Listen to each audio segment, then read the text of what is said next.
Hey guys, gals, and non-binary pals. I'm your host Hannah, and this is Under the Scrubs.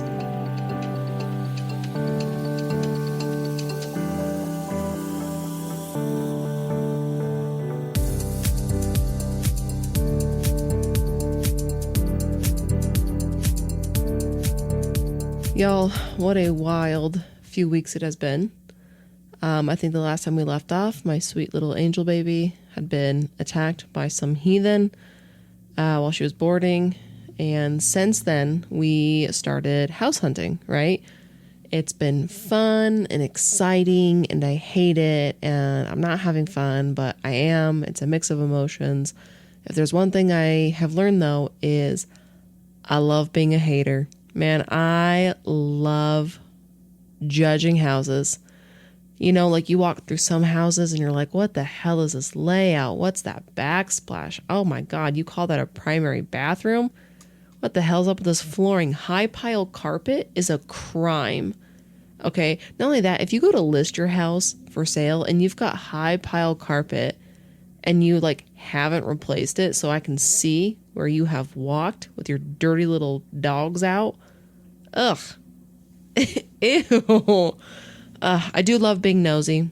Opening up all the doors, cabinets, looking at like the neighborhood, judging the neighbors. Ugh, I love it. Just tickles me pink. We put an offer in on a house. It was accepted. And then just based off of like shit that came up from the inspection, we ended up pulling out, just like, I think like really big ticket items that need to be updated or replaced. That's going to cost us like, tens and twenties and thirties of thousands of dollars. I just don't want to stress my marriage out. Not only that, we don't have family down here. I don't really have friends, so I don't want to be stuck by myself and like, I don't know, something's flooding or some shit like that. I'll just burn the whole house down and get my money out from homeowners insurance or something. So yeah, I didn't want to stress out the marriage, didn't want to stress out the pocketbook. So we just said, all right, we'll look at some other houses. We went this weekend, fell in love with a couple, and hopefully, fingers crossed, better news next week that maybe we got it. But today we had taken Fern out for a little jaunt, and there was like freshly laid down mulch at this park that we go to. And Fern rolled in it, didn't think much of it, and brought her home. I started to like work on my script a little bit in my research, and then next thing you know, like I've noticed that Fern's eyes are like really red.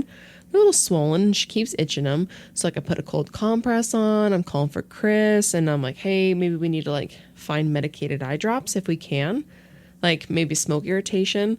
Ran all the way to the pet store, got that like eye rinse and like eye medication, put it up in there, and it did nothing.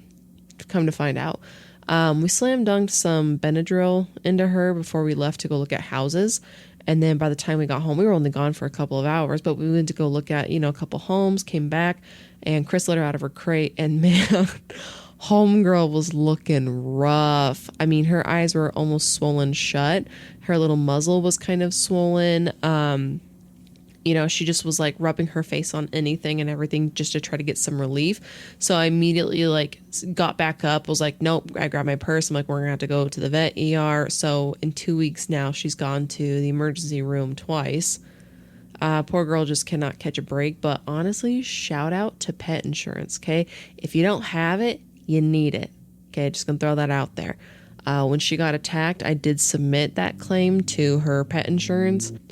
So I ended up submitting her, vet bill for that to her insurance, even though the dog daycare was like, hey, like, we're going to pay you back. I'm like, okay, but I still want to make sure that like this is taken care of. So I'm going to say that the money I got from insurance is for my pain and suffering and hers. Right. I feel like we're getting our money's worth out of it, but yeah, homegirl is struggling. She's doing better now. The swelling's definitely gone down, but man, it's been a rough couple weeks on the pocketbook, I'll tell you that. I have considered maybe making like an OnlyFans, but it's just me roasting people's houses. You can even throw your ex in there too if you want me to take a crack at that. But there's been like during this process, Chris has like looked at some houses and he's like, "Oh my gosh, like why didn't you like this one?" And then I just like hear him kind of scrolling, and then he goes, "Oh, okay, no, I see why now." I'm like, yeah, like and then we can just sit there and like talk shit. Like I love it. It just absolutely, it's my favorite thing. So I will be sad when this is over, but I will also be very happy. I'm ready to get the hell out of the apartment. I can't do it anymore, and I want to have a backyard for my little baby. So, resources for this episode were the Annals of Thoracic Surgery, International Journal of Surgery, American Heart Association, PBS, heartvalvesurgery.com, and Mass General. Also, just some of my knowledge, because I'm kind of smart. So, growing up, we had watched this documentary in one of our agriculture classes, right? And it was about like pigs being raised and like injected with human DNA or something like that. And it was like to have their organs be a lesser risk for rejection, you know, when they were transplanted to humans, like hearts and valves and what have you. And I always thought, okay, maybe it was a fever dream, but I had to confirm that it's true. Like, how did we get here? Who thought to do this kind of xenotransplantation? Xenotransplantation is like taking organs or tissues from one species and putting it into another. The idea was born from tissue and cell transplantations rather than organs. It just kind of evolved from tissue and cell to that. In 1667 was the first documented xenotransfusion. So it was taking blood from a lamb and putting it into a 15-year-old boy in Paris, France. 1778, the Scottish surgeon John Hunter actually used the transplant for the first time, taking a human tooth and putting it into what is called the comb of a cock, which I thought a little silly. It's not a dick. You know, like that silly little red hat that like chickens or roosters wear? He put a human tooth into it. The French physician Paul Bert, he published an entry on animal transplantation in 1863, and he actually said we should not be transplanting between species, but history looked at him and said, hey, how about you focus on winning some wars before you come at me, okay? I'm a transplant if I want to. So there were two surgeons, Mathieu Jaboulet and Alexis Carrel, and they actually spearheaded the technique for vascular anastomosis. Anastomosis is just, think of it as like making two parts kiss and connect, right? So like if you had an intestine, like a large intestine surgery, and they took a chunk out, and so how do you reconnect it to your beehole, right? Well, you put this little anchor thing into the abdomen, get it into the part of the intestine that needs to be reconnected, and then you put basically the stapler up the beehole, and then you put the little anchor thing in where it's going to like connect, and then it staples and it reconnects everything. So anastomosis, reconnection, or making two ends kiss and connect. That's how I like to think of it. The foundation of organ transplant, though, with that technique developed, was just blown wide open. And so now you can provide vascularization to restore an organ or any of these areas that require it. So the early 20th century, surgeons started getting a little buck wild with it. There were numerous attempts, like baboons and chimpanzees were donors, but like also rabbits and sheep and pigs. The first xenotransplantation attempt was 1906, when Jaboulet did a heterotopic transplantation of a pig kidney to the weenus, or in the medical field, elbow, of a 48-year-old woman. Heterotopic is like having something that's abnormally placed. So obviously your kidney doesn't go to the weenus, but that's where they put it. A few months later, they tried doing a goat kidney to the weenus of another woman, and both grafts had failed due to thrombosis or clotting. Anytime you put something foreign in someone's body that's like not naturally occurring, your body's going to read that as an intruder, and it's like, hello, 911, we got to get that shit out. So you kind of need something to combat that, right? 1909, Ernest Unger from Germany transplanted a kidney into the thigh of a 20-year-old woman, and she survived for 32 hours, and then they did an autopsy after she had passed and revealed venous thrombosis. So these early attempts didn't have a great survival rate, and that's related to the absence of immunosuppression. And after 1923, there was a pretty big hiatus of experiments for about 40 years, because, I mean, you just kind of keep killing people, respectfully. So in the 1960s, xenotransplantation along with allotransplantation really spiked in attention, but now we're starting to cook with some immunosuppression medication, right? So November 5th, 1963, Keith Reemsma transplanted a rhesus monkey kidney to a human along with a immunosuppression regimen, and they actually ended up doing total body radiation as well. And the patient lived for 63 days, but they did die, but not from a thrombosis, right? They died from pneumonia. So, progress, people. Reemsma and his colleagues transplanted 13 kidneys into 13 different patients, and the survival range was like 11 days to 9 months, but that 9 months was the longest in record. So January 23rd, 1964, James Hardy actually did the first lung allotransplant the year prior, allotransplant being like from one species to another. And so James Hardy heard all this. He's like, you know what? I did a lung transplant, last year. Let's try the xenotransplant. He put a chimpanzee heart into a 68-year-old man, but that man rapidly deteriorated into cardiogenic shock from ischemic cardiomyopathy, as there just wasn't a backup heart to like slam dunk into the patient's chest, essentially. So he went into cardiogenic shock, ischemic cardiomyopathy. Long story short, the donor graft was not large enough to support the patient's circulation, so he's not getting blood where it needs to be. He died within a few hours. The pathology revealed that the antibody-mediated rejection had occurred. Hardy got a nasty gram of a response from the medical community, but also the public. So he basically said, screw you guys, I'm going home, I'm not going to do this anymore. Renal xenotransplants did continue, though, because, you can totally live without your kidneys for a minute. You can't really do the same about your heart. December 3rd, 1967, Christian Barnard performed the first heart allotransplant, but the patient did die of a lung infection 28 days later. So we're kind of making progress, but the ending's not like great. So with allotransplant, though, being so promising, surgeons felt that xenotransplant was just as promising. So you kind of see this like wax and wane with surgeons attempting it or trying it. You have some bad results. It maybe kind of dies down a little bit, but then it kind of picks back up, right? The most infamous case was Leonard Bailey. He did a orthotopic baboon heart transplant on a 12-day-old infant.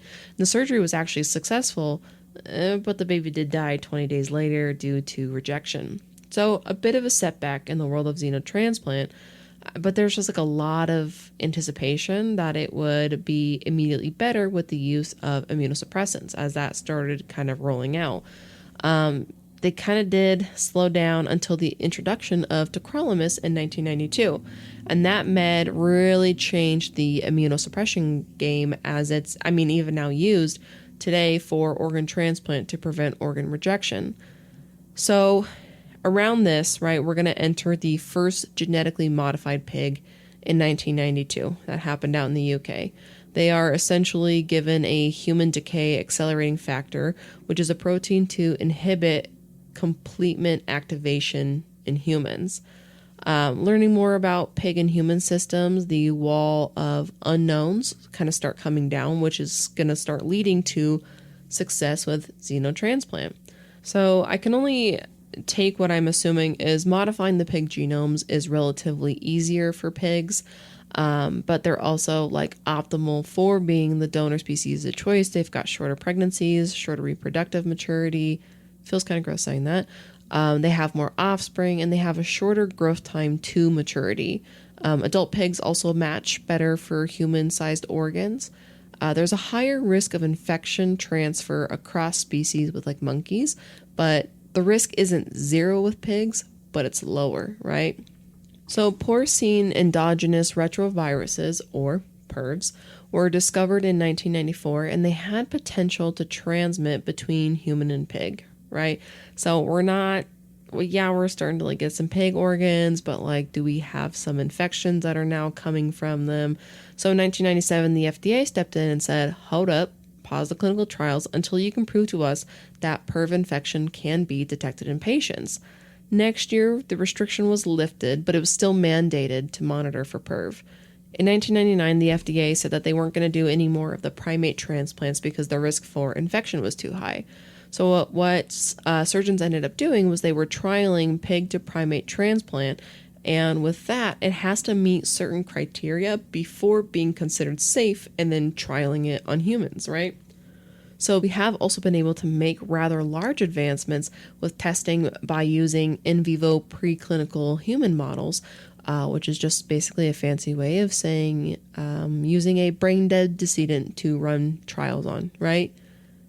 So probably not optimal, but hey, we're making big moves with it, right? So there's something called perioperative cardiac xenograft dysfunction, or PCXD, and that was a pretty important barrier to advancement of being able to use these clinically, like these grafts. PCXD happened within the first 48 hours, and it is not related to the immune response organ rejection. They modified preservation techniques to help mitigate this. So instead of using like an ice slush with a crystalloid cardioplegia, it was resulting in poor graft survival. So they switched it up to a non-ischemic continuous perfusion preservation technique, and it involved a hypertonic cardioplegic perfusate or an ex vivo heart solution. So all of that to say that they used to put donor hearts on ice with a special solution to keep them still, but that often damaged the heart. It didn't have great survival for the graft, and so now instead of just throwing that bad boy on ice, they keep it alive by pumping it with the ex vivo solution or a hypertonic, which is like a saltier than normal solution, and so it's giving it oxygen and nutrients until it's transplanted. So there are bovine heart valves, which are cow heart valves. Let's say your heart valve goes bad, like your aortic valve, and your anatomy on it shit, your valve is shit. You can do two things. You can do a mechanical valve, or you can do a tissue valve. Mechanical valve will last you a lifetime as long as you're taking care of it. You will be on anticoagulation for the rest of your life. It's pretty cool because you can actually hear the mechanical valve working without a stethoscope. It's like a clicking sound, which is pretty cool. Tissues can last you around 10 years, give or take. I think I've heard a max of someone had 17 years, but that's really an outlier. You kind of do them in old people. You don't really do them in a ton of young people. Bovine heart valves are constructed using the tissue sac around the cow heart, or the pericardium. So tissue in the pericardium is very similar to the human's physiology, so it's a really great choice. So we use the tissue of the heart because the valve in the cow heart is essentially too big for a human adult. So the tissue's taken and it's treated with a medical disinfectant to kill germs and preserve the tissue. They remove any live cells that could result in rejection. It's constructed to kind of create the leaflets that open and close as blood pumps through. Can also be treated with an anti-calcium binding solution and or a process that reduces stenosis. And stenosis is just another word for stiff, right? There's also porcine heart valves, which would be pig. The valve is removed from the heart of the pig right after they are essentially slaughtered under sterile conditions. They remove any excess tissue and myocardium around the valve, and then that valve is actually sized so that way they would fit appropriately for human use. They're mounted to a frame to kind of keep the structure. They're sutured into place. They are checked over with a microscope. They do cultures to make sure that it is clean, there's no bacteria, there's nothing growing on it, and then it's placed into a sterile cup, and then that cup will sometimes have solution to preserve it. It could be like the anti-calcium buildup solution or just solution to keep it clean and sterile and to reduce the failure or rejection. Deterioration of the valve can happen as you age, which is why we don't normally put them in young people. They're found to degrade more in young active people with an average lifespan of 4 to 7 years. But you typically have the highest success rate of the pig valve replacement in patients over 60. Abbott came out with a treatment. It's that anti-calcification, so it extends the life of the valve. And Medtronic also uses a unique tissue preservation that preserves the valve leaflets and helps mitigate calcification as well. So when you undergo heart surgery, valve surgery, whatever, and you're typically doing it open heart, an incision is made in the center of your chest down your sternum. They do the sternal saw, they put the retractors in, kind of crack that bad boy open, and then your heart is, as your chest is being open, your heart's kind of being brought forward. You know, it's hanging out, it's beating, it's doing its thing, and honestly, it looks pretty good in size. You're placed on a cardiopulmonary bypass machine. You're monitored by the perfusionist the entire time, and then your heart is stopped. So it's been drained, it's pumping into this machine. It's kind of like the cardiopulmonary bypass is literally like an external heart and lung machine, so it's kind of doing your heart's job while it's having surgery, right? After it's drained and they stop the thing, your heart's like small as hell. It's kind of crazy. So the surgeon does their thing. Their suturing takes like 60 million years. The first procedure I ever watched, I talked with one of the CVOR nurses who said that she's been there for years. And she was saying that, like, you know, in the past that surgeons have tried to do like staples or like an individual single running stitch all the way around the heart, but you have something that's called perivalvular leak. So somewhere above that valve, it's leaking your heart, in which, you know, is not great. So the tried and true way is a single individual stitch all the way around. Takes about 60 million years, I'll tell you what. So after this valve is replaced, or the heart surgery, your heart's restarted, you come off a bypass machine. You typically have like pacing wires. So one goes into the kind of like sits on like the surface of like your atria, and then you also have one that goes into the ventricle muscle. And so those kind of come out your chest. That is because sometimes your heart might not be happy after it's had surgery, and then like your vessels are all stretched pretty big because there's all this, you know, blood running through it and fluids and all that. So you also get some chest tubes to catch any extra fluid that is coming off of your heart. It looks kind of a mess, and I don't know. I was gonna say it's probably not great or very comfortable. I've personally never had it, so you know, I can't speak to the pain level of it, but I've had some patients that they just take Tylenol. I've had some patients where they're like, nope, this is like the worst ever. So, but yeah, when they close the sternum up, I've seen some surgeons do sternal plating. I personally don't like it a whole lot. I think I've seen more removal of the plating later on, which sucks because you have to come back in for another surgery. But most of the time I see like sternal wires to kind of help close it up. And that's your heart surgery, right? You come into a CVICU where you get, you know, extubated up in a chair within like 4 hours of extubation. So 2016, the FDA approved the Perceval sutureless heart valve. Does not require sutures, and it's for the aortic valve. And so with it being collapsible, though, you can do minimally invasive. I've seen minimally invasive for the mitral valve replacement, and they go through the right side of the rib cage, which is kind of interesting. So with less invasive approaches, you have an easier recovery, and some of the surgeons that were a part of the approval process, they were saying it kind of offers a hybrid approach. It's easy like the TAVR approach, but you get the benefit of a surgical aortic valve replacement. You have shorter time on bypass machine. It says that you have a lower gradient comparable to the TAVR, so it allows for good recovery of that left ventricle and to reverse any remodeling that, you know, that might be done to kind of compensate for your heart. So, I mean, it sounds like it's pretty good. I've personally never seen it be done. With leaks in valves, though, like that perivalvular leak, my only concern is not enough securement, right? Because this is sutureless. It's actually, they said that the studies have been great with it. None of the patients in clinical trials embolized the valve or popped it out. If you do have issues like aorta issues, like with like root dilation or an aneurysm, it's not going to be for you, unfortunately. I mentioned the TAVR. So the TAVR is a transaortic valve replacement approach. You typically go through the groin and transaortic, so it sits above the aortic valve, and they deploy it. It's considered a valve-in-valve replacement since the original valve is not removed. The valve is just deployed, and it pushes the old damaged leaflets kind of out of the way. You do it for patients that are either too high risk or that wouldn't survive open heart surgery, but they are symptomatic. You can do like a transapical, which is like a small little incision in the chest, and you go through a large artery.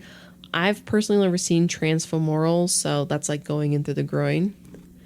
It's kind of cool because, back to xenotransplants, This year, Massachusetts General Hospital announced a successful completion of a second transplant of a genetically modified pig kidney into a living donor. They also did it in 2024, and they were actually the first hospital in the world to put a pig kidney into a living human. The pig had 69 genomic edits. I don't know much about all that kind of stuff, so I would have to look into that more to let you know how they did that. But the recipient was a 66-year-old male. He was on hemodialysis for more than 2 years. And I mean, it took a significant toll on his daily life, and he had multiple factors that made life more difficult. Like, he had a heart attack.